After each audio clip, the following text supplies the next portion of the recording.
आज आपण बनवतोय फिश करी. त्याच्यासाठी हवं आहे लसूण, आलं, कोथिंबीर, कढीपत्ता, बारीक कापलेला कांदा, सुकं खोबरं, टमॅटो आणि लसूण. आणि मी पिते त्यावर कॉफी जर मी हे सगळं तयारी करते.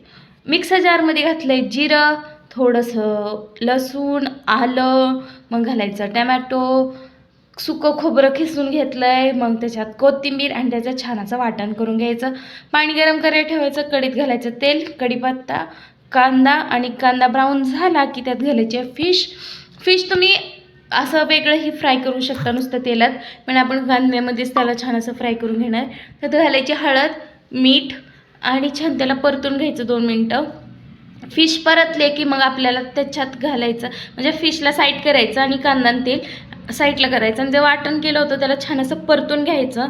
आणि जेव्हा आपलं वाटण परतलं की मग फिशमध्ये मिक्स करायचं आणि मग त्याच्यात असं तेल सुटलं छान की मग घालायचं लाल तिखट, म्हणजे जी चटणी असते घरातली ती, आणि मस्त त्याला मिक्स करून घ्यायचं आणि त्यालाही छान असं परतून द्यायचं. मग घालायचा फिश मसाला, तुम्ही कोणत्याही ब्रँडचा वापरू शकता, आणि छान त्याला परतून घ्यायचं. पाणी उकळलं की तुमच्या हिशोबाने पाणी तुम्हाला किती हवं आहे ते घाला आणि मग छान त्याला उकळून द्या. त्याच्यावरती छान अशी कोथिंबीर घाला.